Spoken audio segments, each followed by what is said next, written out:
the power required to actually move the speed over a full-scale tunnel. Wind Shear in North Carolina is one of the best full-scale tunnels in the world. I think it does 160 mile an hour rolling road, but it has to have its own power station.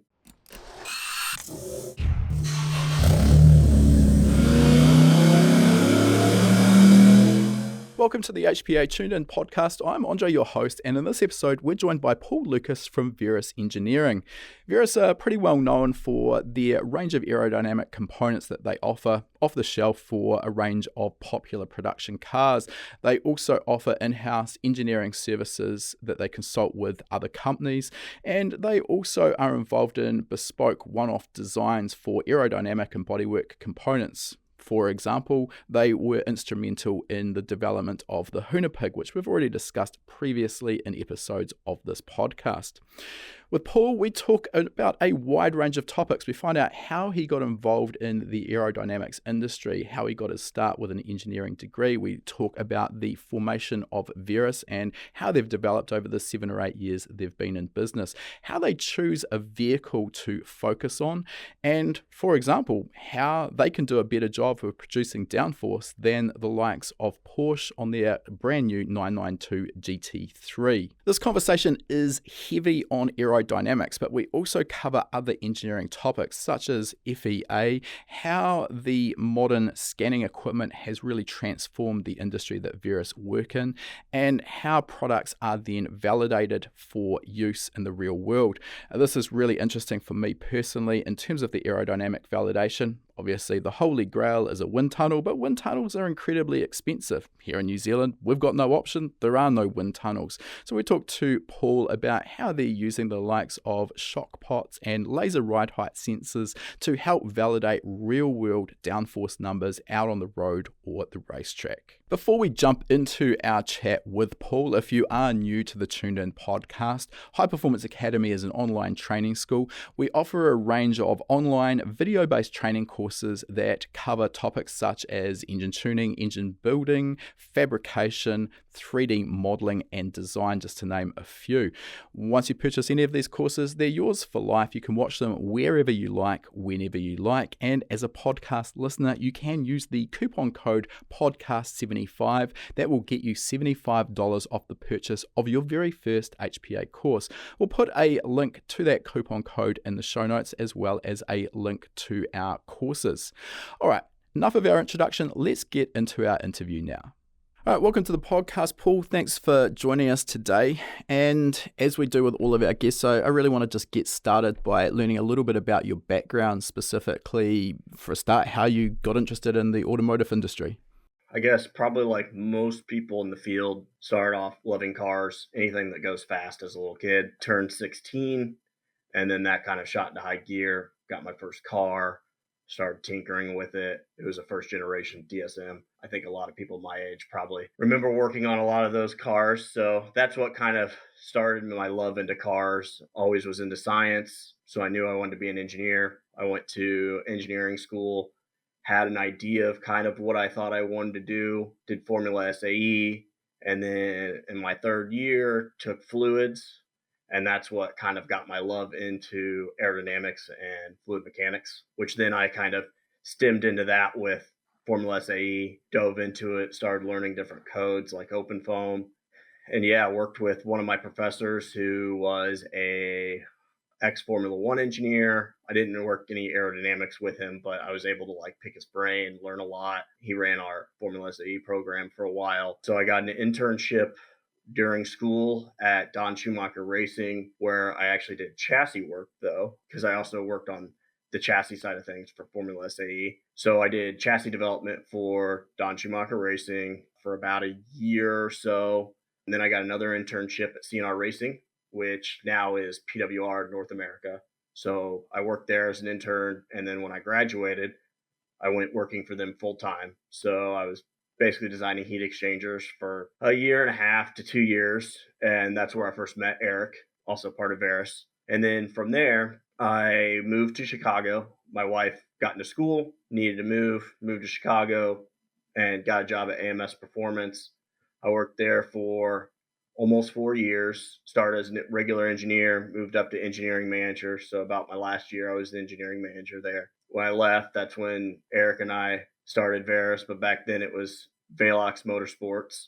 Name got changed because when you don't know what you're doing and you start a business initially, you don't trademark the name. You go to trademark the name, then somebody already trademarked it, so we had to go through the name change, which is why it's Verus Engineering. So I'll stop you there. There's a few things I want to just dig into that you've already mentioned. So before we go too deep and sort of get into what Verus is, so coming back to engineering, I mean, obviously it's a very wide field.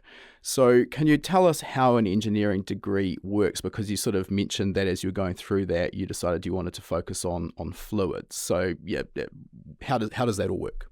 Most engineering programs, I would say, unless you're doing something oddball, more like chemical engineering or something, but like a lot of them on mechanical, aerospace, first 2 years, you take the basic math and physics and all of that kind of stuff. So you have like 4 calculus classes, you have 2 physics classes, you have some of the base classes, like regular engineering classes that most people have. And then after that, like if you're a mechanical engineer, you go to a path, aerospace, you go down to a path. So I was mechanical, so like went down the mechanical path, but a lot of people so aerospace and mechanical, very, very similar. Aerospace, depending on the programs, you could be dealing with space stuff or like aircraft things. Mechanical is kind of like the do-it-all. You can almost do whatever you want. Doesn't really matter. I think mechanical's a really good route to go for most people. And then you do a lot of your mechanical classes. So you do statics, dynamics. You touch into some material science. You do fluids. You do heat transfer, thermodynamics, all of those kind of things. Okay. But at that point, you sort of started building this passion with the Formula SAE as well for the aerodynamic side of fluids, because essentially, from an aerodynamic standpoint, air is a fluid. Yeah, exactly. So air is treated no differently than water in like equations. You have ways to, like, you can use like a water tunnel to simulate a car. Sure. You just do what's called Reynolds scaling. Okay. To change it. It's not perfect on everything, but it's pretty close. All right. But yeah, so like mechanical, you can go down a bunch of different paths, and I really like the fluids path, so that's kind of what I focused on. Now, just focusing on one of the jobs you mentioned there, AMS Performance, pretty big name in the industry, so I'm expecting that most people listening will have heard of AMS. And what I like about AMS is that they're developing their own product range. They're not just a sort of a performance workshop where you bring your car in and they'll bolt on whatever parts you bring in and tune it for you. They're actually making full staged packages for a lot of the popular tuner market cars. So is that, as an engineering head, I think you mentioned you were there, or head of the engineering department, is that sort of what you're in charge of, basically, that development process for AMS? Yeah, so when I was there, I obviously started off as just a normal engineer, and so they have kind of 2 different areas where say an OEM automotive would be all considered in engineering, but they have the tuning area and then they have the engineering area. So the engineering area was like component design and manufacturing, and then they had a separate thing with the tuning. Right. So I wasn't involved in any of the tuning aspect. Sure. And you had a team under you that were developing the products and kits? Yep. Okay. So what was the sort of decision to jump and try your own thing with Verus, or whatever you said it was at the time, the non-trademark name? Yes. So I wanted to move back to Indianapolis because my wife was done with school. We wanted to go back to where we were from. And I wanted to do something kind of very specific that you can't just go out and pick from a handful of jobs to kind of do that. And so you don't really have any other choice if that's what you want to do. Sure. So that's kind of what started that. It must be a fairly bold move, though, to take that risk and start something from scratch and hope that there is going to be a market for it. Was it a scary time? Talk us through the mindset when you took that jump, that leap of faith. Yeah, so you just have to be prepared not to be making any money for a little while. So hopefully you set yourself up so you could kind of live for a little bit of a while without like making any real money, which, yeah, it's a leap of faith. But at the end of the day, like if you have that money set aside and you can do it, you can make that jump without being at too much of a risk. Because honestly, as an engineer, like if it doesn't work out, you can get a job. Like even in the middle of the recession, if a kid wants to go to school and get a degree where you can get a good paying job, become an engineer.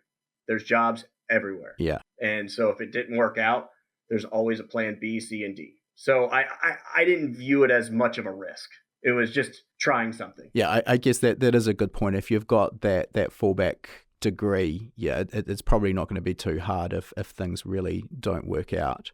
But of course they have. So 7 years on, maybe give us the sort of 30,000 foot view of what Verus Engineering is today. So basically, I would say we're a component designer. We make parts, specifically Aero parts, but we make other stuff too. But we focus on Aero parts. Main reason is we focus on things that aren't EPA regulated. That was the big focus, on not avoiding all of that kind of nightmare that people are dealing with on that kind of thing. So we we'll do some engine components, but only stuff that's not regulated. So, but we focus on aerodynamic components, so splitters, wings, diffusers, items like that. We design, manufacture, test, develop, sell them, ship them. Okay. Everything.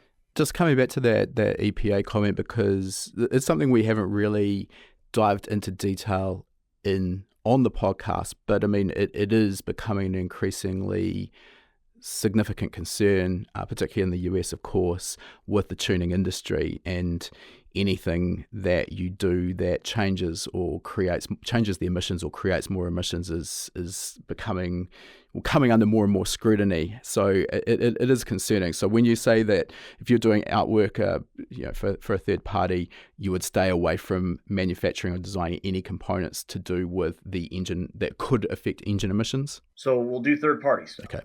But we will not manufacture and do things ourselves. Sure. So we'll do some work for other companies, like we do work for Fat House, who does like GT350 and GT500. So we design their intake manifold and things like that. But again, that's not parts that we sell. Mm-hmm. So however they deal with that on their end, that's kind of on them. Yeah. We're just the design house for them. Understandable. All right. So at this point, what's the size of the facility, number of staff, etc.? Staff is still pretty small, around 5-6 people. Then we have like floating part-time people and interns and stuff like that take up the rest of it. Okay. Now, obviously, you've already mentioned that the Aero components are a big element of what you design and focus on. So we'll deal with that to start with. And how initially do you decide on a platform to focus your energy on? Obviously, there's a lot of cars on the market, and you're going to need to focus your energy on ones that actually have a market of enthusiasts that are looking for these performance upgrades. So what's the sort of philosophy around choosing that platform in the first place? So I guess I wish we had a good philosophy. We don't. It was really just guessing and checking and hoping it worked out. And platforms that didn't work out, once we sell everything we have to sell for it, we just drop it. Okay. And then we just hope we can make it up with the ones that work out. Like, you use common sense. Like, we knew the new Supra, that was when it was coming out, that was probably going to be a good market. It was a very good market. FRS BRZ, those markets, that's always good. That's what drove us down the Porsche route, because if you're looking at something that's a little bit more good during, say, a recession, if you're looking at a company where you can sell things all the time, no matter how good or bad the economy is, the cheaper the car, people who are buying those usually have less money and get affected more by a downturn in the economy. So what is a platform that we can work on that makes sense aerodynamically, that is for a higher end market, that's not going to be subjected to if the market takes a turn for the negative? And that would be Porsche. Like, all of those, like, those guys have money, they still mod their cars and they track them. Like, there's plenty of people at the local track by us, they'll buy a brand new GT3 RS, they'll just drive the crap out of it. Doesn't matter. I can assume there as well, it opens you up to the price point that you can be offering product at, simply on the basis that if you're selling to a customer that's just dropped maybe $200,000 or $300,000 on a vehicle versus someone who's dropped $30,000 on a vehicle, they're not, the $30,000 vehicle, they're not going to spend another $30,000 on modifications, probably. Well, I say that, but actually that's probably not quite. I think you probably get what I'm saying, though. Is that a consideration there with those higher price point vehicle platforms? Yeah, and business wise, that would probably be like the better solution. But a lot of times, what we ended up doing is we ended up making a lot nicer parts and being able to spend more money on the R&D side um, Yeah. on that. And we really don't make any more money Okay. on those because of that. Because you end up using a lot nicer parts. You like the GT3 RS, for example, uses our V1X wing versus like most of the lower end cars use the UCW. Well, just manufacturing wise on our V1X is 3 times the cost of the UCW.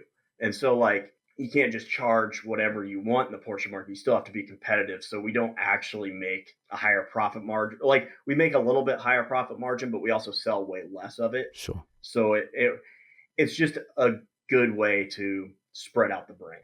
But I can only assume you also wouldn't be able to take that V1X wing and sell it in that lower price point market because it would just be too expensive. Yeah, we sell a few of them occasionally for like people who are real serious about like actually racing their car, but it is a very expensive wing to manufacture. It's very, very high end, and because of that, just very few people. It's not even on our web. Like I think it might be on the website, but it's not. You can't just buy it because it's made to order. Like you can get whatever span you want. The mounts are customizable, which then has to get machined. So we machine that in house when it comes in. So like all of that kind of stuff is to order. So it just doesn't lend itself to the average market. Okay. So we only offer it on the higher end stuff. Yeah, that makes perfect sense.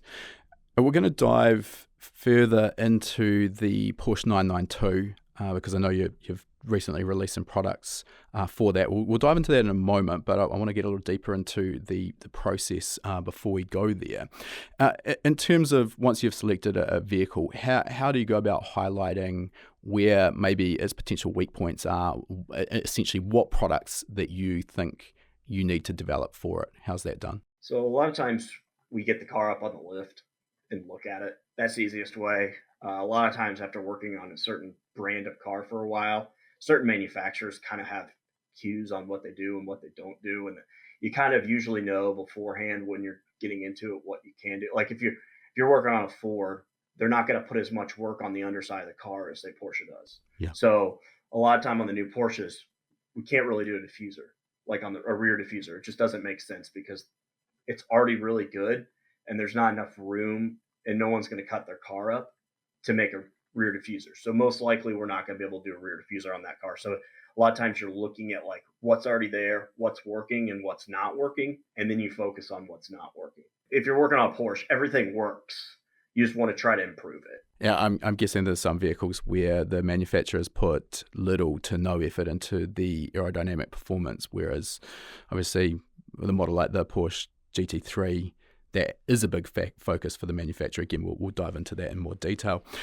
So in terms of the development process for these aero components, once you've sort of decided, okay, well, we're going to make this set of components for a vehicle, I'm assuming you're leaning heavily here on software development, CFD, to actually test and refine designs before you start actually manufacturing hard components? Yes. So our design process, so we bring a car in, we scan it. From a scan, we then solidify the model. So when you scan something, basically that's just doing a whole bunch of points. So you'll hear the term like point dots or facet geometry.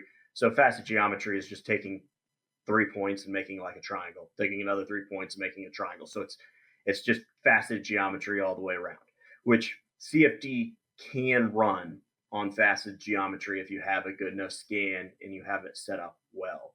It's not the best way to do it when you're developing parts. Like if all you wanted is a baseline run on what exactly the car you have, you can do that route.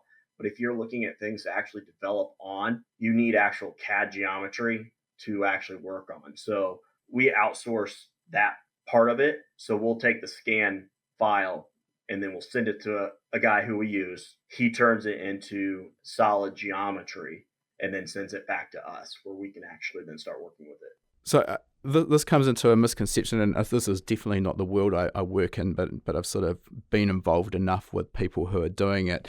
I think there's a misconception that 3D scanning produces a 3D model of whatever it is you've scanned, and then you can just work on that model in SolidWorks or Fusion 360 or whatever it happens to be, your software of preference. But that step in between, that's what you're talking about there, to take that initial scan, which is just points, and actually convert it into a model. Am I picking that up correctly? Yeah, so that is by far, I wouldn't say the hardest. It is very time consuming. If we did that in house, and I would consider myself a decent design engineer, and in CAD, we use very good software. We use Siemens NX, has very good reverse engineering capabilities. It would take me at least 2 weeks full time, if I'm lucky, to fully reverse engineer a car at the quality that we need it to be to do the testing. Whereas when we outsource it, that's what this person does. That's all they do. And they can get it done in about a week. And then that takes my work down to only 2 days after I get the car back. So usually, like, once we get the reverse engineered model back, it's not perfect for what I need to help for how I set it up. Because when I put it into our CAD software, I set it up so what you can change its ride heights, you can do all kinds of different things, you can turn the wheels, like you can do all kinds of stuff that I can set up very easily, so I can script it and I can spit out a whole bunch of different types of runs that we can run. So I can set it up for like 5 different ride heights, multiple different wing movements. So there's still a bunch of work on my end that still needs to be done, but the actual reverse engineering part I do not do. Okay. Yeah, that makes sense. Obviously, anything you can do to leverage your time and make that whole process faster is going to help. I mean, I guess that also comes down to choosing the platform. It's sounding there that there's going to be a significant investment initially in time, and then the outwork to actually get to a point where you've got a model that you can use. So again, sort of just factoring in a platform that is actually going to have a big market, obviously plays into this and is important.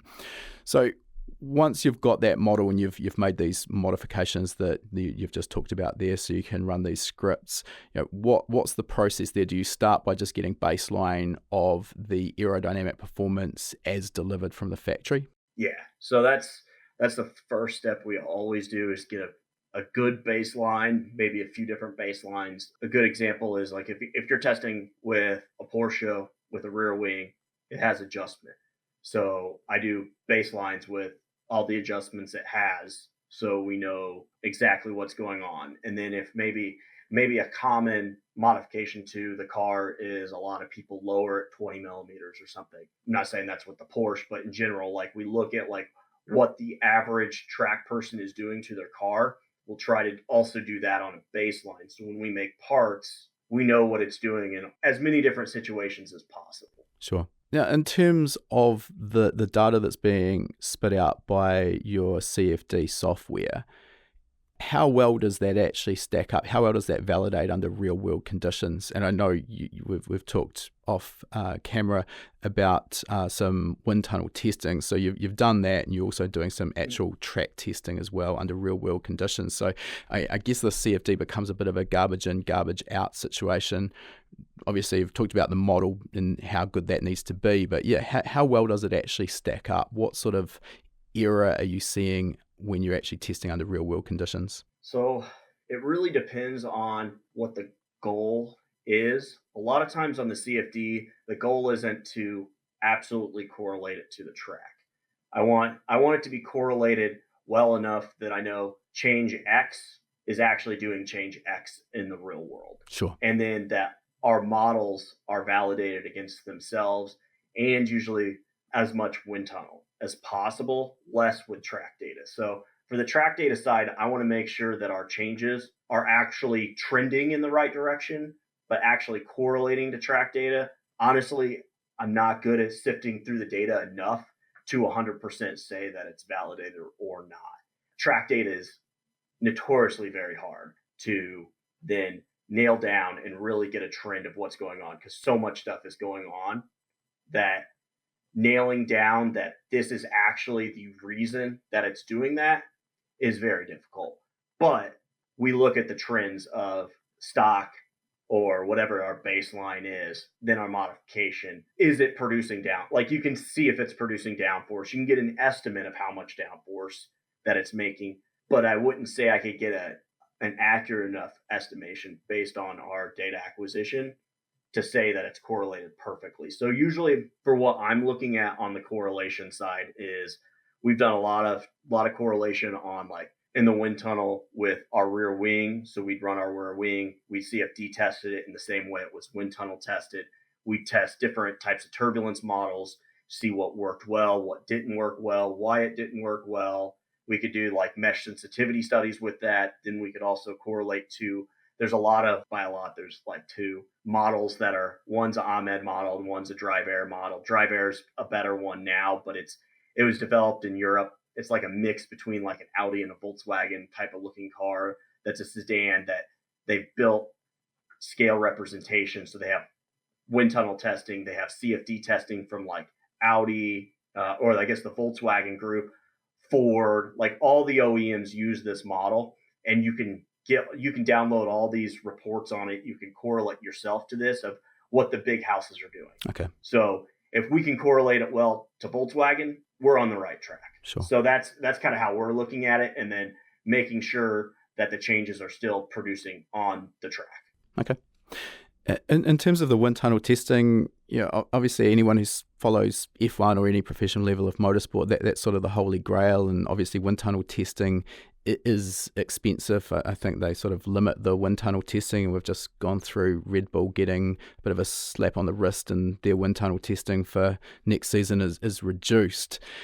On that basis, obviously, I'm guessing Verus doesn't quite have the budget of Red Bull or Mercedes F1. Are you being very selective about when and what components you'll actually go to the trouble of wind tunnel testing versus just CFD or track validation? 100%.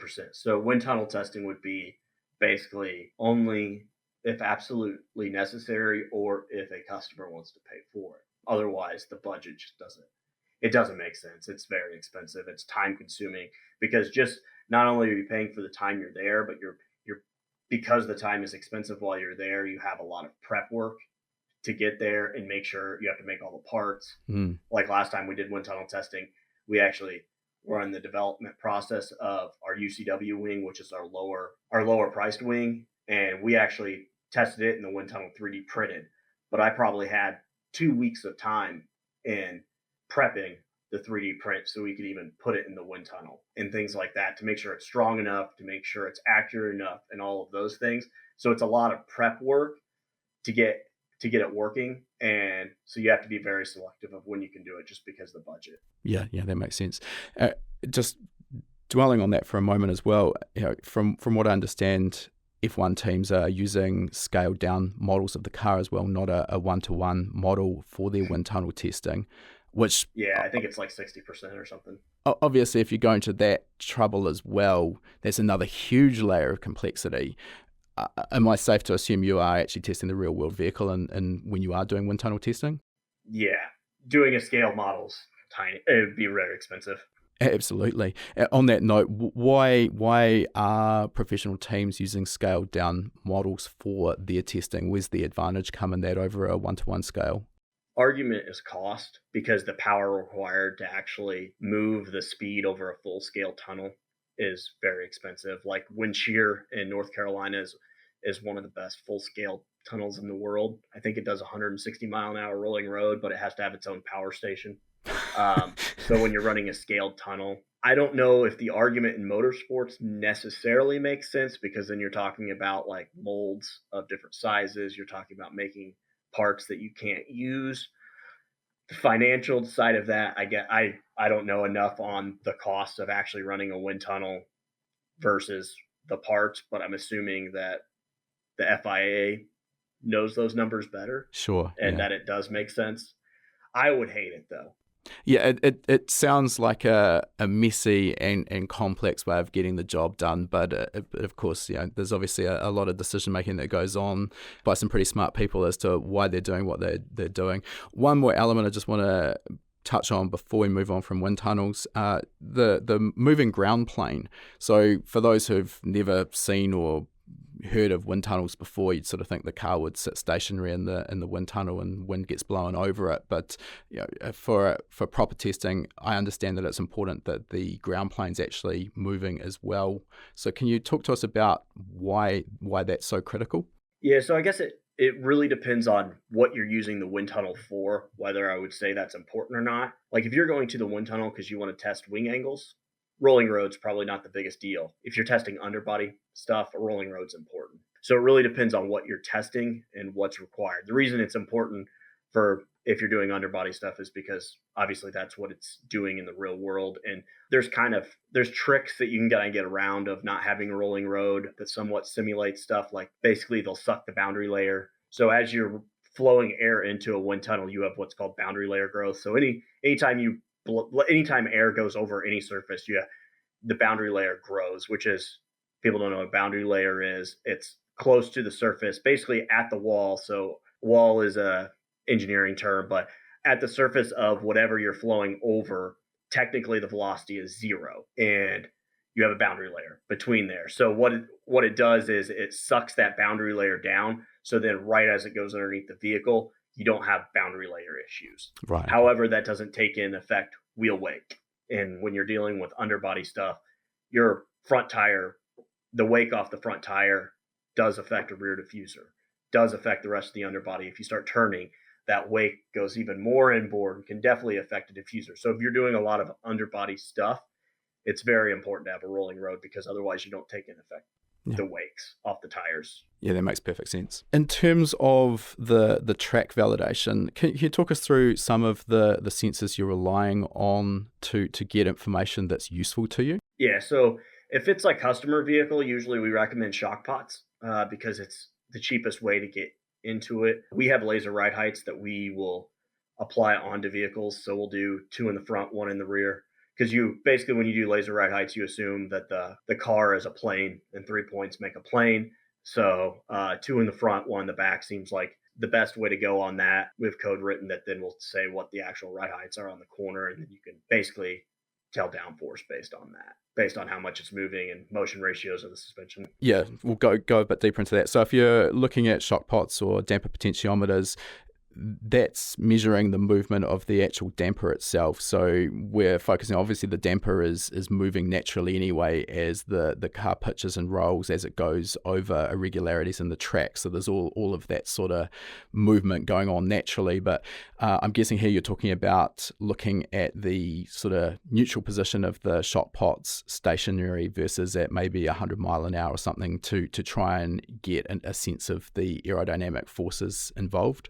Yeah, and you just have to make sure that when you're doing it that you are taking into effect the motion ratio, which is very easy to do. You can do that on the ground. You can basically just put it on there. You can measure the difference of how much the shock or damper moves, spring moves versus the actual wheel. Go off that, and then you just do the calculations that way. So you're then calculating that back through the effective spring rate to sort of calculate out the amount of downforce being produced. Is that sort of the rough idea? Yeah. Okay. Again, just because of all the things I mentioned before, a reasonably noisy input, is there a specific way you're sort of driving the car in order to get data that is useful and as clean as you can possibly get it when you're trying to do these tests? So luckily, our local track has a decent straight line section before you get to turn 1, and that's where we try to pull the data from before you get into the braking zone, and that's the best way you can do it. Problem is there's almost always a crosswind, so and the data is still noisy. The track's very smooth, which is beneficial. If you have a bumpy track, it's even more of a nightmare. We've worked with a buddy of ours who does data acquisition for IMSA, and he walked us through some ways to try to clean it up. But he said it's, even in professional motorsports, it's a very hard process to get right. And a lot of people act like it's really, really easy. Like, oh, you just do this. It's still really dirty to try to actually correlate it to something that, like, when you're physically testing it, like in CFD or a wind tunnel, the car is not dynamically moving. And a car on the track is never, like, even if, yes, you can cut like a snippet of time out of that car, but it's never exactly what you're testing at. Yeah. So unless you have that track data, you take that very small snippet of time and then you put that into CFD and then test it.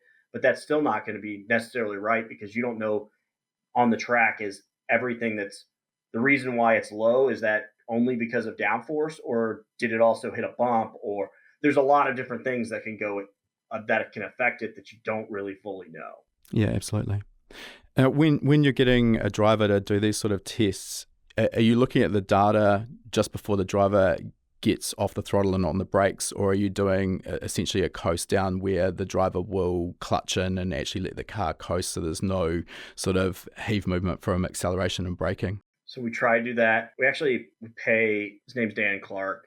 He used to race IndyCar, basically teaches people how to drive at the track that we're at. He drives the car. He's very good at driving it in a way that, because he knows we're looking for data. So he's not driving for the fastest lap. He's driving as good as possible to get us the data we need. Yeah. So yeah, that's what, because if you have any other normal driver, like, you couldn't put me in the car and I couldn't get you good data. Yeah.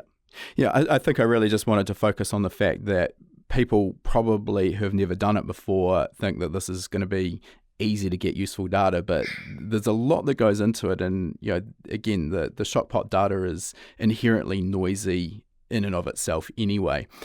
Mm-hmm. In terms of comparison between shock pot data and laser ride height, you've mentioned how 3 points can form a plane, so then you actually know the movement of the whole chassis.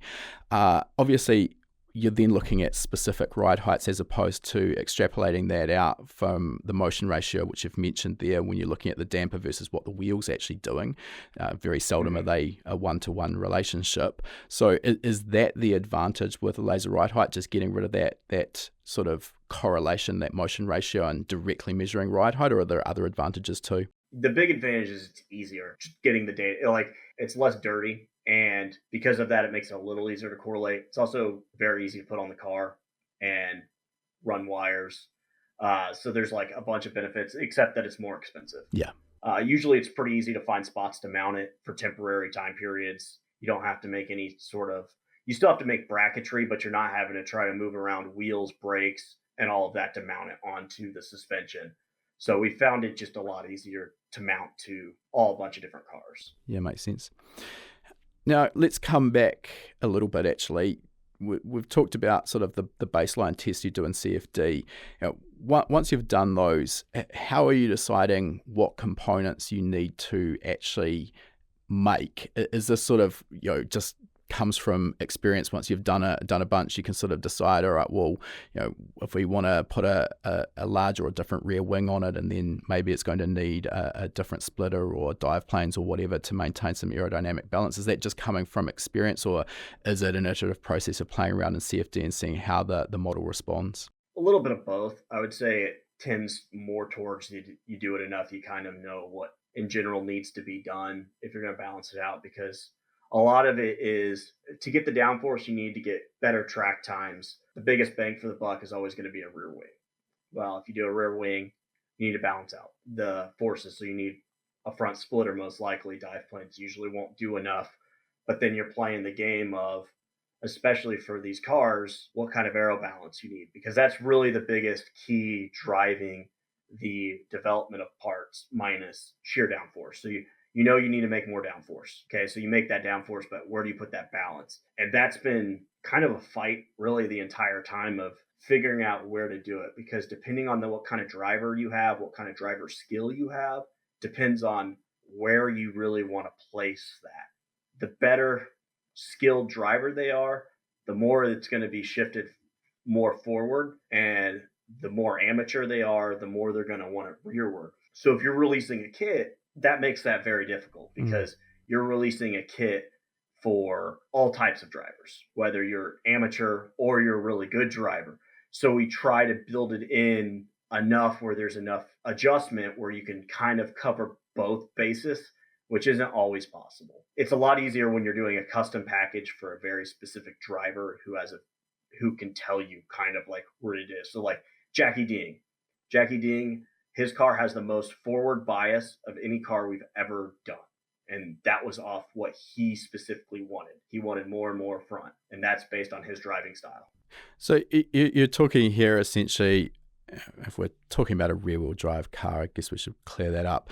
that forward bias is going to give a lot of front end grip, so reducing understeer, but therefore the car is more likely to be loose or oversteering. So that requires, what you're saying there, a driver with a high level of skill and control of the car, versus if you're bringing that bias rearward, it's going to give a lot of rear end grip, but it's going to make the car generally understeer, which the average driver finds much easier to control. Is that sort of what I'm picking up from what you're saying there? Yeah, because there's like generic things of what you're supposed to do for aero balance. So like usually you want it, they'll tell you if you're learning it in school or anything like that, that you want to do 5 to 10% rearward of where your center of balance is for the car, like your center of gravity, I guess, Sure. a better way of putting it, like the weight. So you want it behind that for stability reasons. Okay. But where exactly that is could be anywhere. It's not necessary. You could have it right at the center of gravity. You could have it way further back, just depending on what the driver wants.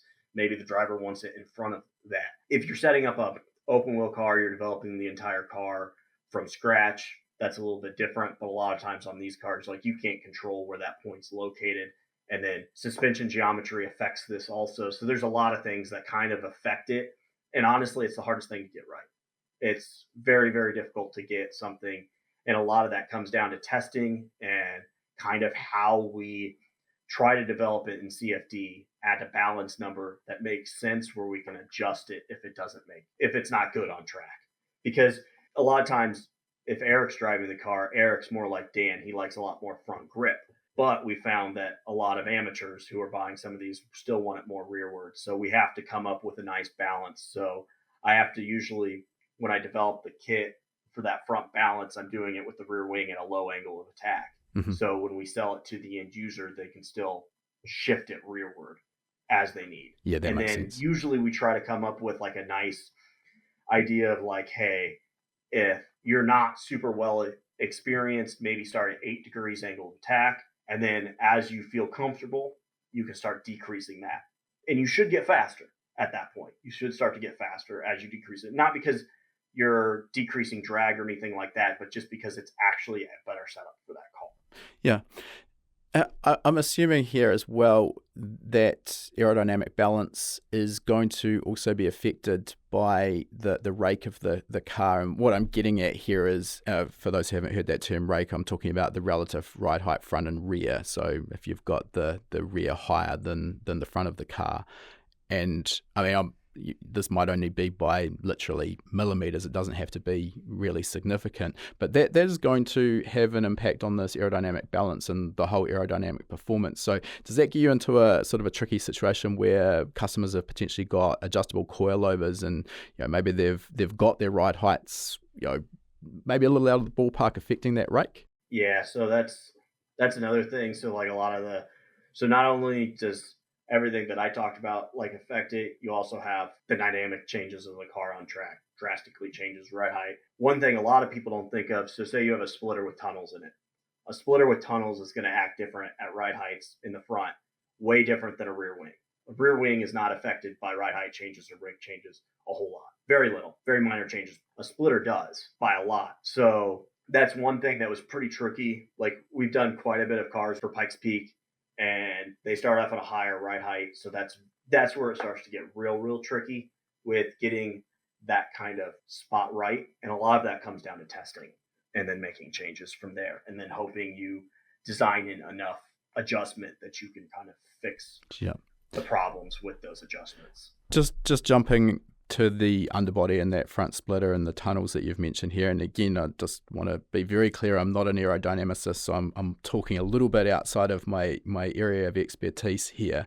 But my understanding is with the underbody performance generally aerodynamically, that's a great way, if it's designed properly, to get good increases in downforce with little to no increase in drag. Whereas a wing, for example, there's always going to be an increase in drag that comes along with the downforce you're producing. In terms of the sensitivity to ride height as well, sort of from what I sort of understand, getting the car low to a point improves the underbody performance, but if it gets too low, essentially the underbody can stall and you get a rapid reduction in downforce. Am I completely off the mark here, or is that sort of along the right track? That's 100% right. 100% right. So like usually you try to design for a window, a ride height window. Obviously, the smartest way is to design your system to have the greatest area under the curve. So your ride height curve, you want the greatest area under that because that's going to be your most downforce with how the car is dynamically driving on track. Like, who cares how much downforce the car makes in some position that the car is never going to be in? So you want to look at how the car is going to be acting on track. You want to test for those. You want to make sure that your balance is in point. You want to make sure that you're making as much downforce in that area. And then going back to like efficiency, like say you're looking at like a dual element wing, you'll be lucky to have a L over D or lift over drag, or for race cars, downforce over drag. It'll probably be in the 7 to 8 range if you're really lucky for a dual element wing. So that's saying you're making 8 pounds of downforce for every 1 pound of drag. Okay. Yep. Or like a splitter, it can it'll usually at least be 30 to 1, if not higher. It's a significant difference. Yeah, and like underbody, like if you're doing like a full floor, it could easily be 100 to 1. Supposedly, a number I heard from my professor who did Formula One stuff, he said they've seen numbers as high as 300 to 1. Wow. So that tells you the level of why so much work goes into the underbody of the car, because it's much, much more efficient, and the numbers that you can make off of it is just insane because you're dealing with ground effects, and ground effects make a huge difference. But it comes with a lot of negatives, like what you're talking about, stall. So you have to be careful with basically your expansion, whether you're looking at like a front wing for a Formula car or diffusers on any other car. You have basically a volume expansion that it can handle before it starts separating. And the higher ride height you have, the higher expansion you can get away with. Okay. Which kind of seems counterintuitive, but if you really think about how the physics is working around the fluid, it does make sense. So that's where you become into issues. So you really need to know where that car is going to be on the track, because you could say the car's set up to run at 70 millimeter ride height. You don't think it's going to go really below 30. But what happens at 25 millimeters? If it can go 25 millimeters, but it completely stalls it out, which is very likely. So you have to make sure you're designing everything so it's working in a window. And the goal is to work as good as possible in as big of a window as you can. Yeah. And make it ideally as linear as possible, so you're not having weird dips or valleys in your map, because that makes the car unpredictable on track. Yeah. And like, yeah, you could design the best number wise, but if the car's not predictable and the driver can't drive it, doesn't matter how good the computer or whatever says it is. If the driver can't drive it well and it's not very drivable, it doesn't matter. So you want it to be ideally as smooth as possible also, that map. Yeah, that all makes sense. And when you say it quickly, it sounds like a really easy job, which I'm sure it's anything but. Just moving back to that sort of aerodynamic balance as well. You've sort of talked about the fact that the car's always dynamically moving. When the driver brakes, obviously the front of the car dives, and under acceleration it's going to squat. So everything's sort of moving. But I'm interested, is it safe to assume that aerodynamic balance is also moving relative to the car's speed? What I'm getting at here, it doesn't stay fixed from 0 to sort of 200 mile an hour, or is it reasonably consistent, all other things being equal? And that all other things being equal is a big sort of very difficult to achieve, I understand. All things being equal, then yes, it's fairly linear. Okay. But even with that, because at speed, so if your ride height's not changing or anything like that, realistically, yes, it'll be the same. But at speed, your car is going to do different things, because your front's going to start lowering at a higher rate than your rear is, because your front's lower to the ground and that speed affects it a lot more. Yeah. So if you look at like a downforce graph on a front splitter, like if you can actually plot the front splitter versus like say that, or a better way would be plotting the downforce on the two front axle, or the front axle versus the rear axle, the graphs look different. So in reality, that's going to be moving. Yeah, sure. Yeah, makes sense. Another question that quite often crops up, which hopefully you might be able to give us a little bit more insight into, just when people are talking about aerodynamics in general, the sort of talk about at what speed do we actually have to be going in order for the underbody and the wing elements to produce enough downforce to be significant. Is there sort of a rule of thumb or a guide on that? I mean, obviously it's going to depend on the aerodynamic components on the vehicle as well, but yeah, can you give us anything on that? So I think a lot of that's kind of overblown because you design it for, like when you're doing aerodynamics, you're designing it kind of for what it's going to be doing. So like people say, oh, aerodynamics doesn't, like downforce doesn't work if you're going slow. Well, I'll tell that to all the Formula SA teams that are only doing 20 to 30 mile an hour. All those cars are putting high downforce on the cars for a reason. Sure. But the cars look totally different. Like that's not a type of setup you're going to have on a car that's going to be doing 120 mile an hour. So in reality, I would say you really start noticing it. If I had to give a number, around 60 mile an hour, you would definitely start noticing it. But because it goes, like downforce goes up with the square of speed, from 120 to 160, it's astronomical. Like the changes is astronomical. From 80 to 120, it's astronomical difference. But like you do start feeling it early, but a lot of people don't, because it's such a, like if you're looking at just numbers, because the numbers are so big higher up, people are assuming that the lower numbers aren't doing anything, which isn't true. Yeah. It's just you design it for a specific case. And if your car's only going to be doing 30 mile an hour, you design it so it's making downforce at 30 mile an hour. But of course, that design would then be a huge aerodynamic drag at much higher speeds. Yes. Okay. Right, let's jump into the Porsche 992 GT3 in a little bit more detail. And we sort of talked about why you've chosen that platform, which makes sense. I'm really interested in this one because I've sort of followed the development of that vehicle and the GT3 RS as well.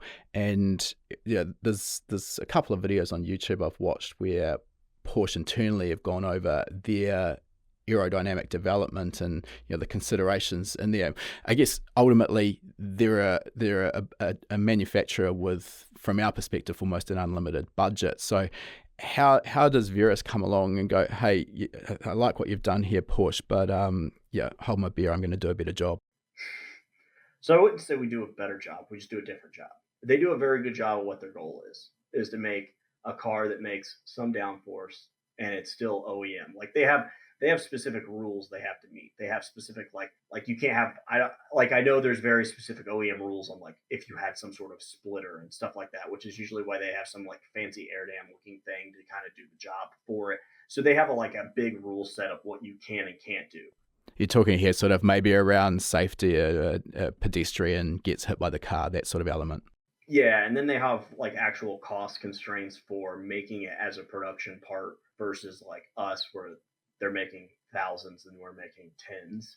Like there's different constraints that they have to look at versus us. And so that's where we can play the game a little bit differently. So I wouldn't say we do a better job. We just do it differently. Okay. On that particular model, what did you highlight as the potential areas for improvement or weaknesses as you saw them? So the biggest one's the rear wing, which don't get me wrong, their rear wings are actually phenomenal for what they're designed for. They're very, very low drag and they make decent downforce for the drag numbers. By far, they're the most efficient wings I've ever tested. Not the 992, but going back to the 991, their GT3 wing was like 25 to 1. It's by far the highest rear wing we've tested, but it doesn't make that much downforce. They're the GT2 GT3 or the 992 GT3 is a different type of wing, but it's not as efficient, but it's still almost 20 to 1. It's very, very efficient versus like ours is nowhere near that, but we're making a lot more downforce. And then you're looking at it, does that drag make that big of a difference to track times versus that downforce? And they have to look at gas mileage and things like that, which we don't. Like we don't have to look at any of that kind of stuff. We're looking at does it make the car faster on track, yes or no? Yeah. And if it does, then that's what we're concerned with. And if not, so that was like the first target is when we do the baseline. Okay, what does the wing do? All right, we put all ours on. What does that do? Okay, now we have that. What does that do to balance? Okay, it shifts it rearward X amount. Now we need to come up with something in the front to fix that.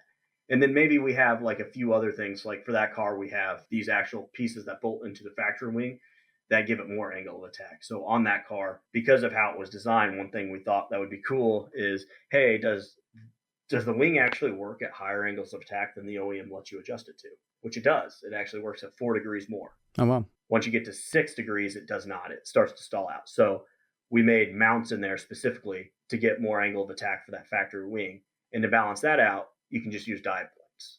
The splitter would shift it too far forward. But then if you shift our rear wing, you need a splitter then to balance it. From again, my sort of lack of understanding of aerodynamics, on face value, I would see getting more downforce at the rear of the car being, well, relatively easy. Obviously, there's the lift versus drag coefficient or equation to consider there. Mm-hmm. But I mean, basically, you could put a different rear wing on to increase the downforce there. But on face value, I would see balancing that out with the front end of the car being more tricky. Is that a fair read on the scenario? So yes and no. On a car at that level, making rear downforce is the easiest part, and then making front is difficult, but is more difficult. But the reason it's more difficult isn't the physics of actually making downforce. It's actually more of actually designing the splitter so you can actually hold it onto the car. And it's the manufacturing and actually design side of the splitter that actually makes it the most difficult, because the OEM cars don't give you a whole lot of stuff if you want to chassis mount it to make it, because we pride ourselves in making things that are full bolt on, where you're not cut, especially on those cars where you're not cutting anything, which try mounting a splitter to the front of a Porsche without cutting stuff. It's very, very difficult. So that's where you have to play with, okay, what can we design that's still manufacturable, that still hits the performance we need? Because you can't just keep making the splitter longer and longer out front, because that doesn't work, because you don't want splitter ties, because you're not going to drill through the front bumper. Yeah, I guess that's a big restriction, big constraint. Yes, because they like to track their cars for a few years and then sell them and get the next one. That's what we found from the Porsche market. Like, those guys buy the car new, they track it for a while, they sell it and get a new one, and then they do this whole thing again. Yeah, sounds like a tough life. Yeah, so we have to. That's why making the fronts more difficult. But when you get in like a more of a time attack car, I think making the fronts less, it's easier to do than the rear. I mean, what you're sort of mentioning there, for those who maybe aren't picking up what we're putting down, you produce some downforce from that front splitter, or a significant amount of downforce, and it needs to be incredibly solidly mounted to the vehicle. And there's vehicles, photos of vehicles at World Time Attack with the whole team standing on the front splitter, just to give a demonstration of how rigid and how well supported those are. But as you say, that's tough to do if your constraint is that you're not going to cut up the car or do anything of that nature. So yeah, I totally understand that.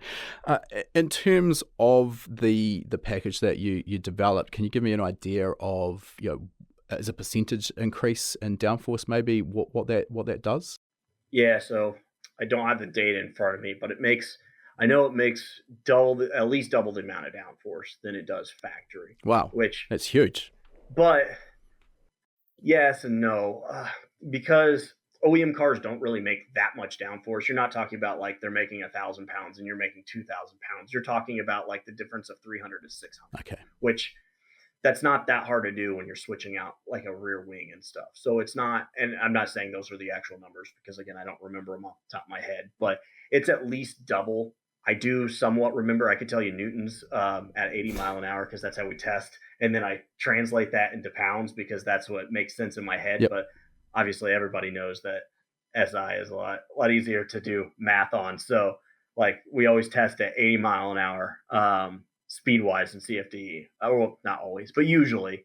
And then I output in newtons. So it's around somewhere between 1,000 and 1,300 newtons at 80 mile an hour.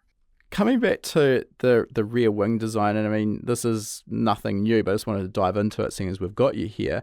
The swan neck style of wing, we've seen a lot of the high-end race cars and even OE manufacturers with road cars sort of go that route, rather than mounting to the bottom of the wing. And my understanding here is the underside of the wing is really the part that's doing the work. So is that purely just to clean up the flow, which you have otherwise would have had interrupted by where the stays mount to the underside of the wing?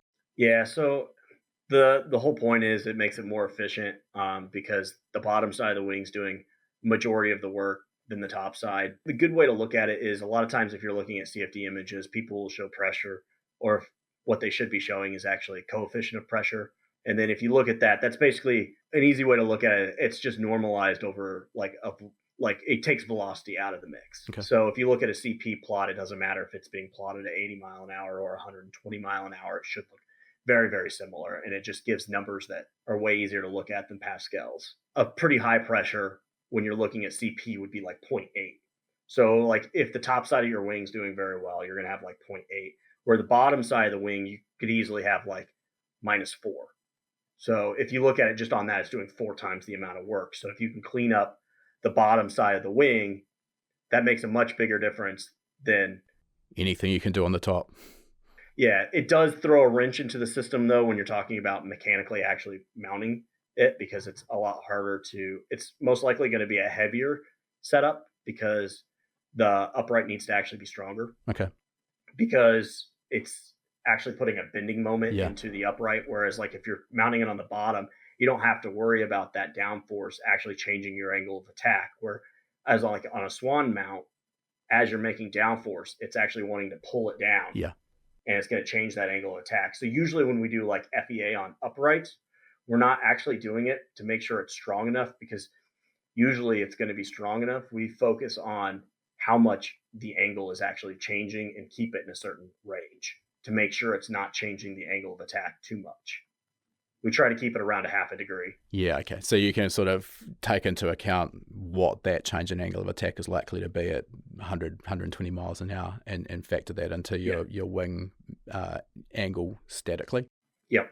I assume having that swan neck mount with the stays coming up in front of the wing, that's still going to disrupt the airflow onto both the top and bottom surfaces of the wing anyway. I'm guessing the fact that they're doing it, it's still less of a consideration or less of a disruption than mounting to the underside of the wing. Yeah, so a good way to kind of look at it is, so if you're mounting on the bottom, usually what's going to happen is you're going to end up having like a V shape of separation coming off where that mount's located. So it'll spread out like a V. Okay. Whereas if you have top mounts, you're going to have a slim like rectangle going down the rear where that mount is, but it's a little bit lower pressure right there, but it's not separated or anything like that. So you do have less performance than if you did, like the ideal way would be obviously mounting it off the end plates, but that's not feasible for most cars unless you're a Formula car. Yeah. Okay, I guess the $1 million question is, do we have any lap time comparison between Porsche's effort and yours? We will be releasing that soon. Okay. So it'll be both between BBI's doing it and then we are also doing it. So it's going to be 2 different comparisons. So you'll have like 2 different drivers, 2 different tracks, 2 different environments, because it's a lot colder here than it is there. So you'll have a slew of different ones. So we're going to have that being released. So I don't want to give numbers out yet until it's actually released. Totally fair enough. Does that give you sort of a little nervous moment waiting for this data to roll in and sort of actually prove that everything you've done in CFD, validation, etc., plays out to what we really are trying to achieve here, of course, is just faster lap times? It used to. Less now because I've seen it work over and over again. So less concerning. We have had some points where it kind of threw a wrench into the system and it didn't quite work as well as we thought it would work. And sometimes usually that's on me because like I'm the one who's doing that type of work and it sucks, but it's part of engineering. If you're not failing, you're not trying hard enough. So like people are too concerned about failing, where like failing is just a good way to learn. I've always said I learn more from the failures than the stuff that goes right. So it sounds like you kind of agree with that statement. 1,000%. 1,000%. So if you go back to school, that's why I'm not a big fan of necessarily, like if we're hiring somebody, I don't necessarily judge somebody if they didn't get a 4.0. Sure. If they get a 4.0, you're not like, you're obviously smart, but do you really know how to fail and get back like on the horse and keep going? Or are you going to completely fall apart if you fail? Yeah, that's a good point. All right, Moving on, you mentioned when we were talking about the uprights for the swan mount wing, the fact you're using FEA. So can we dive into that a little bit? For those who haven't heard the term before for a start, what's it stand for? So it's finite element analysis, which is kind of, so basically what it is it's very similar. It's a similar concept to CFD. So CFD, you're breaking up the fluid into chunks of fluid as depending on how you mesh it, but rectangles. We'll just say rectangles or squares. So you're doing the same thing with FEA. And then instead of solving like the momentum equation for fluids, the Navier-Stokes equation, you're solving for stresses and whatever else you're looking for in it. Like a lot of FEA, you're also doing like thermal testing, stuff like that too. We don't do that, but like that's also used in FEA quite a bit as thermal testing. But you're breaking up the blocks, you're putting your boundary conditions in it, which on FEA are going to be like fixed conditions. So where is it fixed in place? So like where is it bolted? Where are the loads being applied? How it's being applied? Apply those loads, and then it solves it just like CFD basically. And it just solves it until it converges, and then you have your results. So you've mentioned there with the wing mount, you're using that to effectively figure out what that's doing to the angle of attack with this bending moment that the wing is essentially applying into. But FEA is used for all manner of things in the automotive world in terms of suspension components, for example. Basically proving that the design, the material chosen, etc., is going to be fit for purpose, essentially strong enough to not fail in use, correct? Yeah, and I'm not like an FEA expert. Most of the FEA we do is, I would say, very basic for what like the industry, like if you're in the OEM world, their FEA is much more advanced than what I do. I'm just applying basic loading operations to a basic single part. I'm not doing an assembly or anything like that. So just very basic FEA. But yeah, you can use it for all kinds of things. Sure. I'm guessing it's another one of those scenarios where if the inputs aren't correct, then the outputs are basically going to be garbage as well. With the wing mount, I could probably understand that getting some realistic values on the loads being applied shouldn't be too difficult. So I'm guessing you can do a reasonably reliable job there. Are the components a little bit harder to actually come up with what the loads are likely to be in the real world? Yeah, so like the wing, it's very easy. So we basically fix where it's bolted to the car. Like if it's in single shear, then you can basically split the surface so you know where it's being mated up against one side. You have the hole locations. You have how big the washers are, so you can split that surface and you can kind of fix that stuff in place. You know the loading because of the wing, so I can pull the data and CFD off the wing of X and Y, and so then you apply those points. So you basically do, and where the wing's mounted on the upright, you would do the X direction. So you'd have the down going down, how much it's, or I mean actually X rearward. So you'd be basically how much drag it's creating. So you put that rearward, and then you put the downforce down, and then you apply that to it. And so how I test it, you could do it two different ways. So obviously I only test one upright at a time, or actually just one upright because they're going to be mirrors or the same part. So I test one at the full loading of the wing. And the reason I do that, because that's not actually what it's being seen. So to know exactly what's going to be seen in the upright, what you would do is you would half those forces because you have two uprights. Sure. That makes sense. Yep. So I do the full force. And the reason I do the full force is then I know I have a factor of safety of 2. So that as long as we're not failing, and then I can do the direct calculation off that single run of how much the angle's changing, I'm good. So that's how I do it. Yeah, that makes sense. Yeah. Could you give us, just for interest's sake, an idea of how much deflection you're seeing? In other words, how much is the angle of attack actually changing with these typical swan mount style wings at speed? So we keep it below half a degree at most. Ideally, I would like for the UCW, I would keep it below 0.2. When you're doing a dual element for the V2X that we have, that's like on the Pikes Peak cars and stuff like that, it's very difficult. So if you actually look at some of our mounts, you'll be like, man, why are they so tall? Like, why do they go so much higher than like what you would need to just mount to the wing. And that's because you need that height to get the rigidity, to keep it from rotating. Yeah. It's just basic. Like if you look at like beam analysis stuff, like in statics, it would make sense if you start looking at basically that of why it's so high. And that's why it's somewhat of an issue, because then weight comes into effect because you have to have it that high, and then you also have to have the thickness to make sure you have the strength. So that's where the game comes in of like, is that efficiency of the rear wing worth it for that weight? And that's sometimes it is, and sometimes it's not. Everything's a balancing act, and the name of the game, I guess, is always getting the best compromise. Yep, that is all engineering is trying to get the best compromise. There is no perfect solution. I just wanted to take a moment to interrupt this interview, and if you are enjoying our chat with Paul, I've got a course that I think would be really well suited to you. That is our Motorsport Fabrication Fundamentals course. I know a lot of enthusiasts think that the skills of fabrication are something that's probably too hard for them to learn. The reality is, couldn't be further from the truth. This course is valued at $99. If you want to use our coupon code podcast75, you can get $75 off that purchase if it's your first course. It covers all of the fabrication tools that you'll need, how to use them, the materials that you're likely to come across, and how you'd select the correct material for your application, the fundamentals of designing components so that you can design safe and reliable components for use on your car. Some of the practical skills that go along with fabrication, welding techniques and welding options, setting up your fabrication space, and then we also have some worked examples where you can see some of the skills you learn in this course being put into action under real world projects.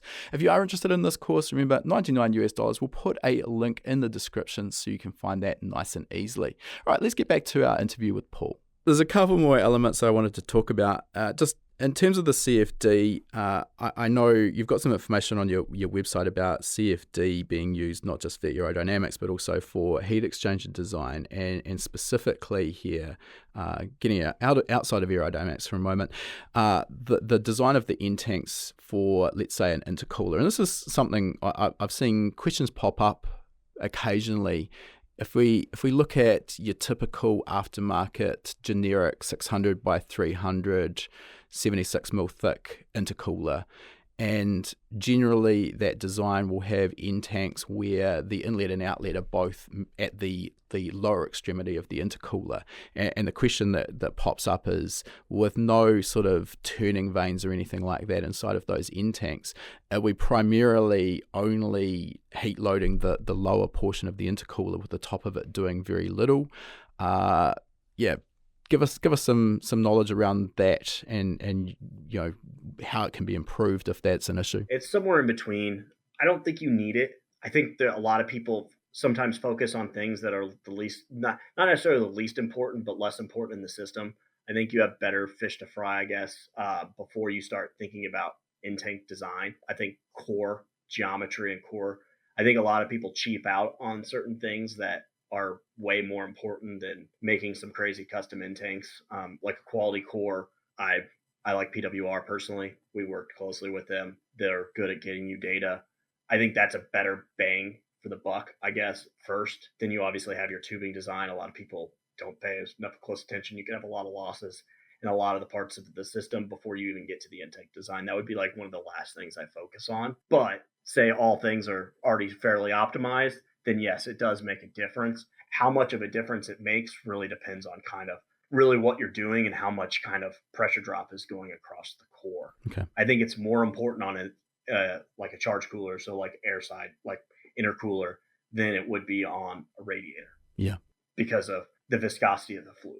And that does play a role in it too. One of the things that I'll just bring up here as well, because you mentioned the core being so important, and I couldn't agree more with that statement.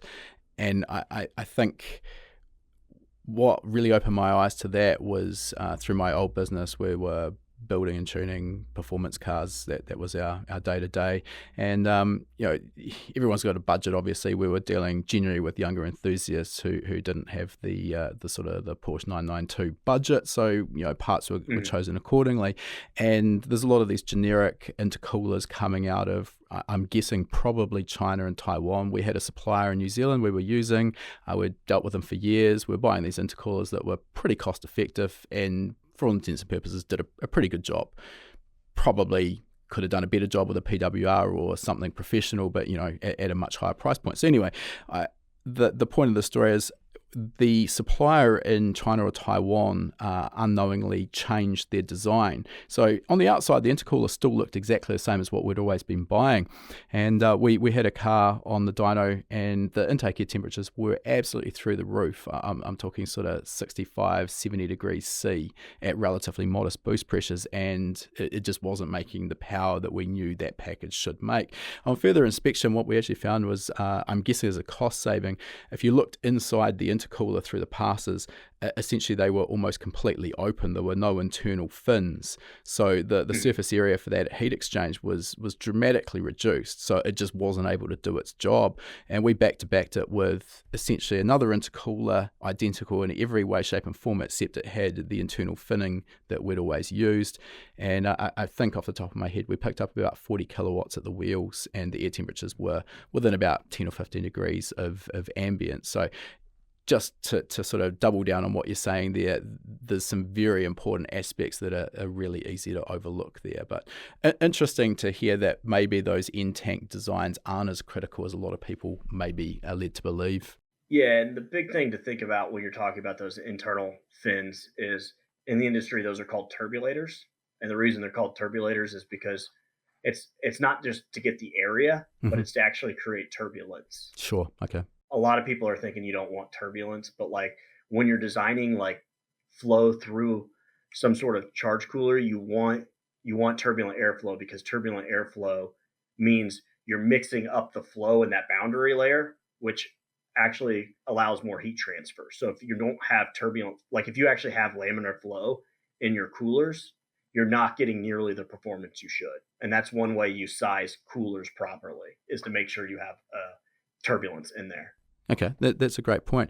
I guess this also comes to the balance between how efficient the heat exchanger is and pressure drop through that heat exchanger, because I'm guessing the more turbulence you're creating, the more fins that are involved there, you're going to do a better job of the actual heat transfer, but it is going to create a pressure drop across the intercooler.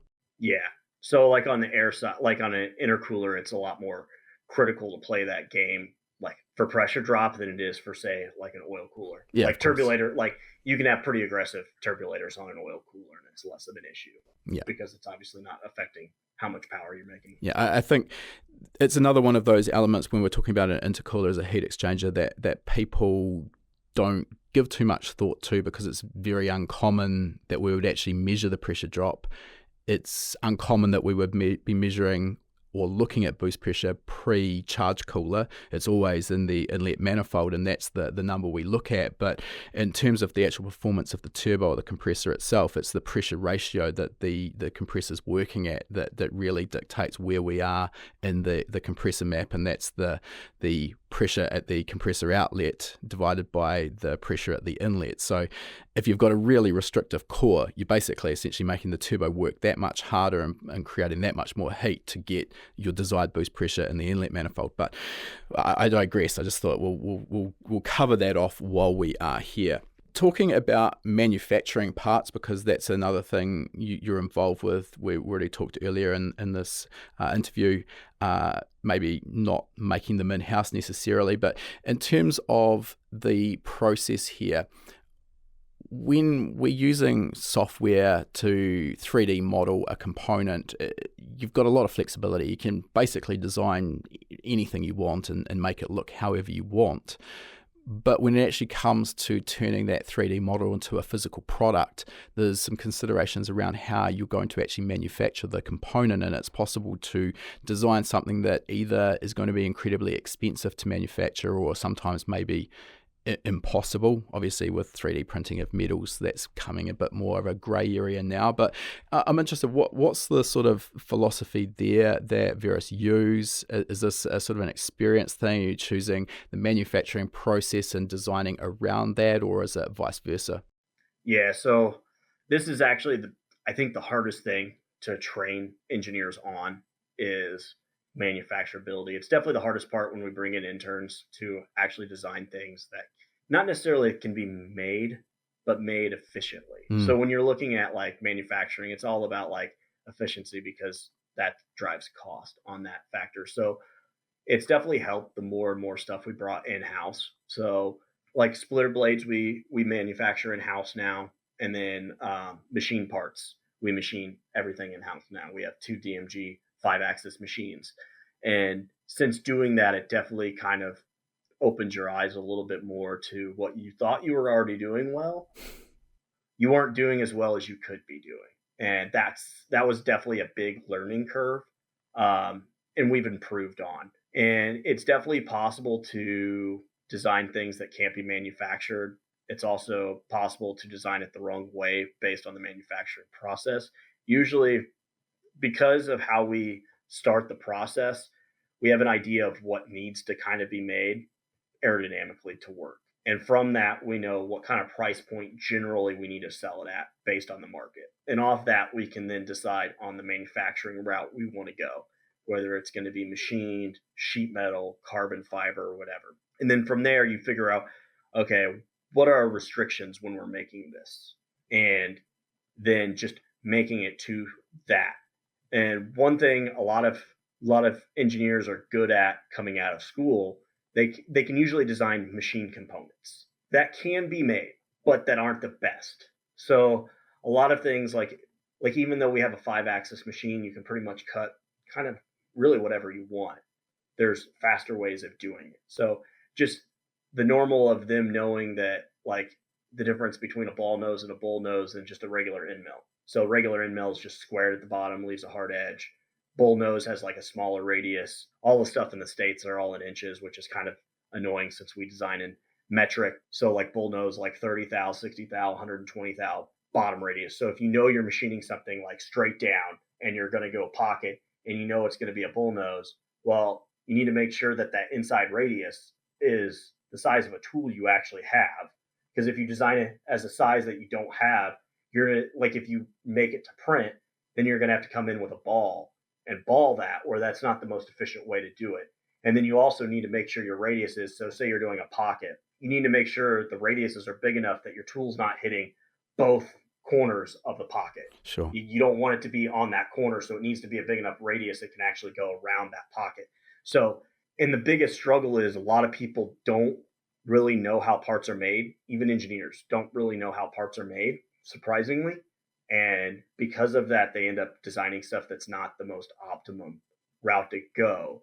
And sheet metal is a whole new animal because not that it's new technology, it's been around for a long time, but it's not something that you really go into at school at all. Okay. So most like the people coming in have no idea even what to do on sheet metal. Like what is it? Like they don't even know material thicknesses and what like material thicknesses, what kind of bend radiuses can you do with material thicknesses? Like what kind of materials are you using? So like obviously if you're bending aluminum, and you're welding it, it's got to be 3000 series or 5000. So it's almost always going to be 50-52 because that's the most common. But then how tight can you bend 1/8 inch 50-52 at? They don't know which you don't really know the answer until you do it. So there's a lot of things like that on the manufacturing side that like you just don't know until you really get into it and start doing. And hopefully you get a job at a place where they have people to mentor you so you can learn these things. Yeah, I was going to say from what you're explaining there, it really sounds like it's a case of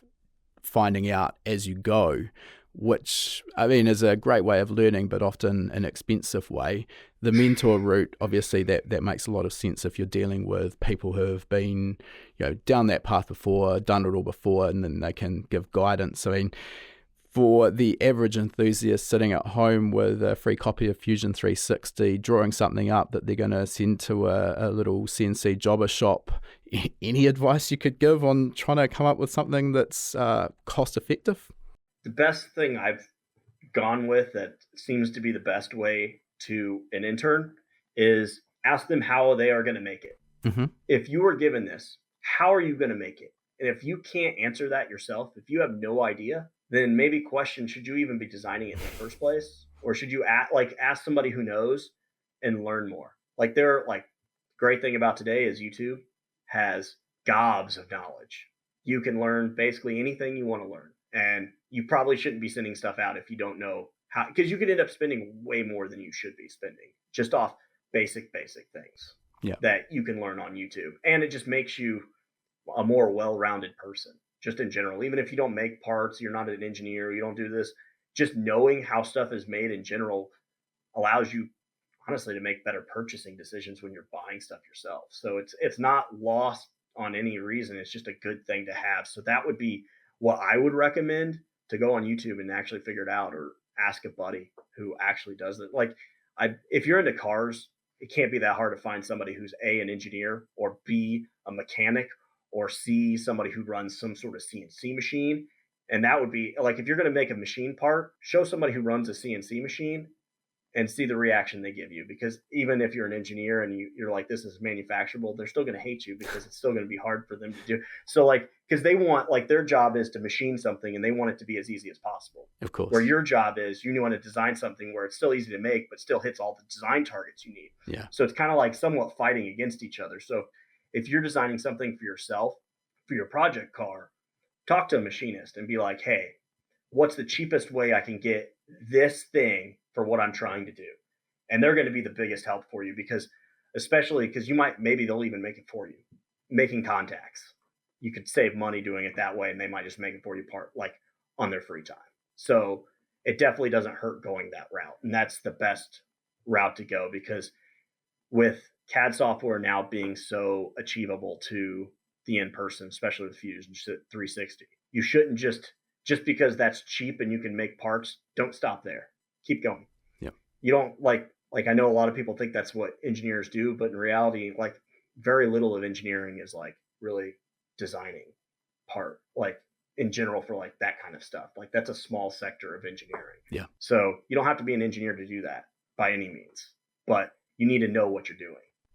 I think your point about talking to a machinist for those components, I mean, that's obviously makes a lot of sense. We went through this a couple of years back with one of our in-house projects, and I think the component was relatively simple. It was a brake caliper adapter bracket, and one of my guys drew that up in Fusion, and it wasn't too complex.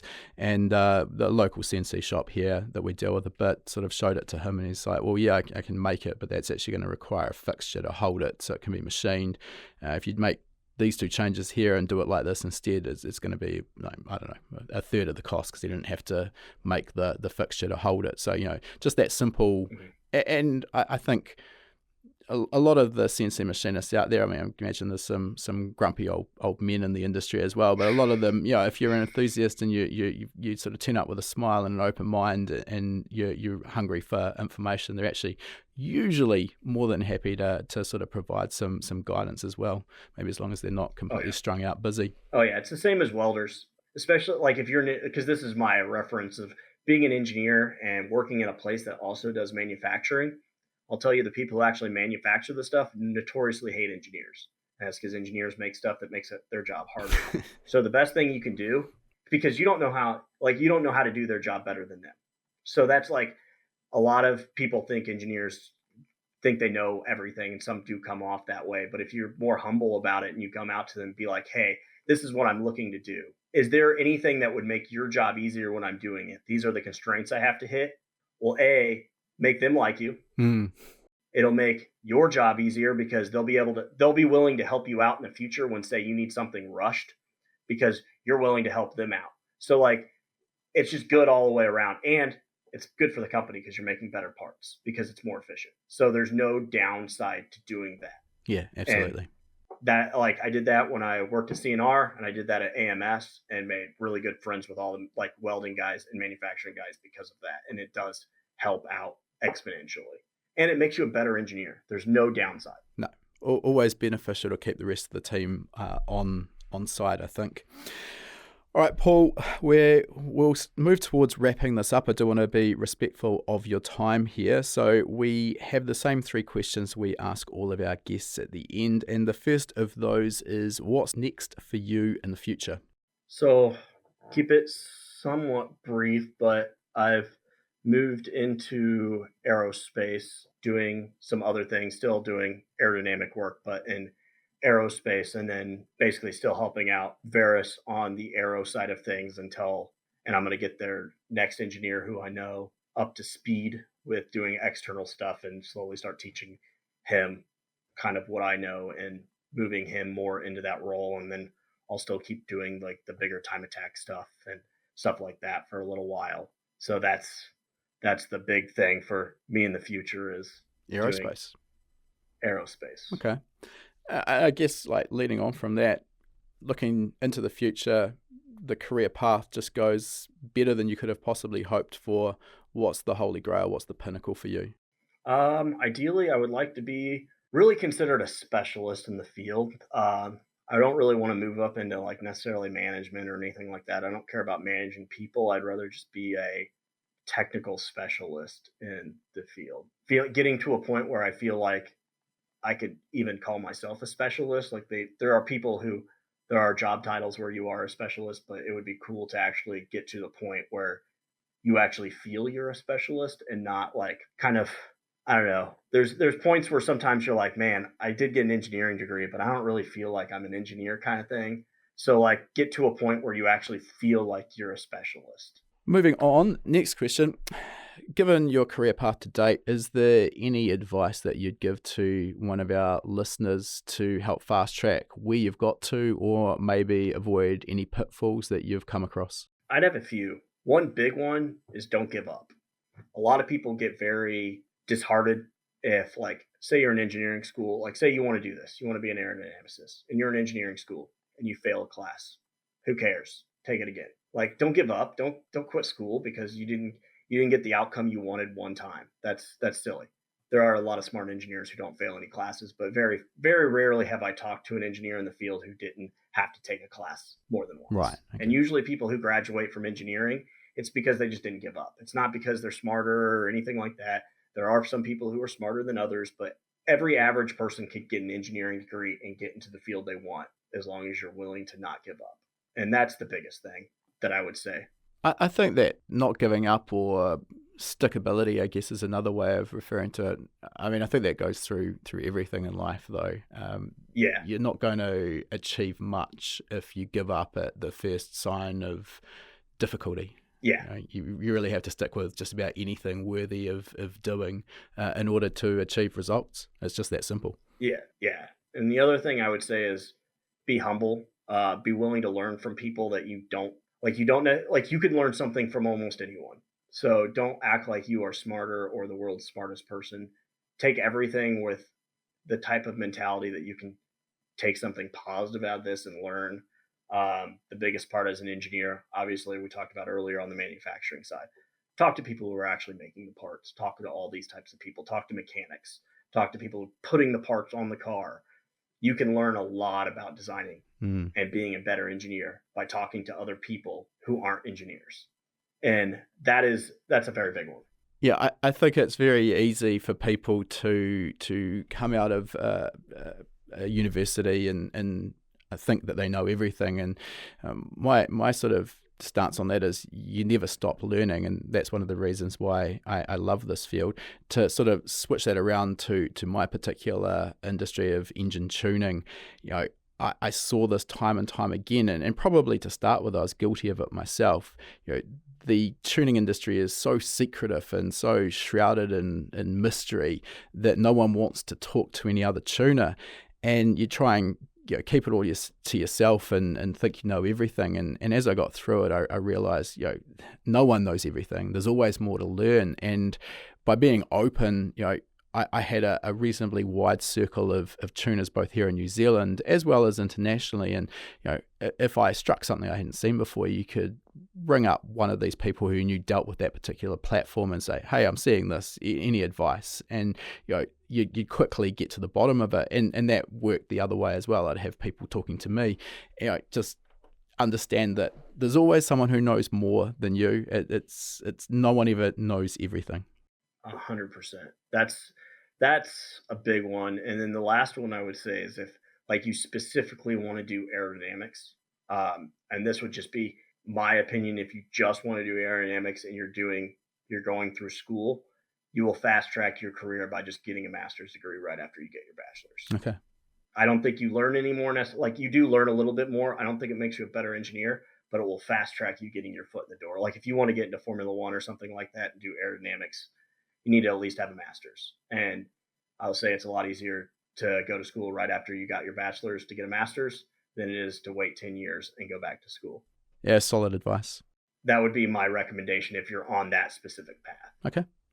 All right, last question for today, Paul. If people want to follow your journey, see what you're up to, where are they best to do that? So I really only post on social media on Instagram. My Instagram is P Lucas. So PLUCAS with 2 underscores after it, because apparently there's other P Lucases. Hard to believe. And you'll have to ask to follow me because I keep it private. Otherwise, you can follow Verus's stuff on all of their social media. Cool. We'll drop a link in the show notes as well so people know exactly how many underscores to put in there and make it nice and easy for them. All right, Paul, thanks for your time today. It's been really interesting to get that insight particularly, and I was really interested to hear about the comparison between an aftermarket aerodynamics company like Verus versus a heavyweight like Porsche. So really interesting to get that insight. Thanks again for your time, and we wish you all the best for your future. Thank you. Appreciate it. If you enjoyed this episode of Tuned In with Paul, we'd love it if you could leave us a review on your chosen podcasting platform. These reviews really help us to grow our audience, and that in turn helps us to continue to get more high-quality guests. To say thanks, each week we'll be picking a random reviewer and sending them out an HPA t-shirt free of charge anywhere in the world. Also, this is a great place to ask any questions you might have too, and I'll do my best to answer them if your review gets picked. So this week, a big shout out to Kawi Z from the United States, who has said, I've listened to every podcast episode multiple times. On my 3rd round currently, I learn something new every time. The pod and classes and webinars are the best. HPA make great content, definitely recommended. Well, thanks for the kind words there. And if you can get in touch with us with your t-shirt size and shipping details, we'll fire a fresh tee straight out to you. All right, that concludes our interview. And before we sign off, I just wanted to mention for anyone who's been perhaps hiding under a rock and hasn't heard of High Performance Academy before, we are an online training school and we specialize in teaching a range of performance automotive topics, everything from engine tuning and engine building through to wiring, car suspension and wheel alignment, data analysis and race driver education. Now remember, you've got that coupon code. You can use podcast75 at the checkout to get $75 off the purchase of your first course. You'll find our full course list at hpacademy.com/courses. Important to mention that when you purchase a course from us, that course is yours for life as well. It never expires. You can rewatch the course as many times as you like, whenever you like. The purchase of a course will also give you 3 months of access to our Gold membership. That gives you access to our private members only forum, which is the perfect place to get answers to your specific questions. You'll also get access to our regular weekly members webinars, which is where we touch on a particular topic in the performance automotive realm. We dive into that topic for about an hour. If you can watch live, you can ask questions and get answers in real time. If the time zones don't work for you, that's fine too. You're going to get access as a Gold member to our previous webinar archive. We've got close to 300 hours of existing content in that archive. It is an absolute goldmine. So remember that coupon code podcast75. Check out our course list at hpacademy.com/courses.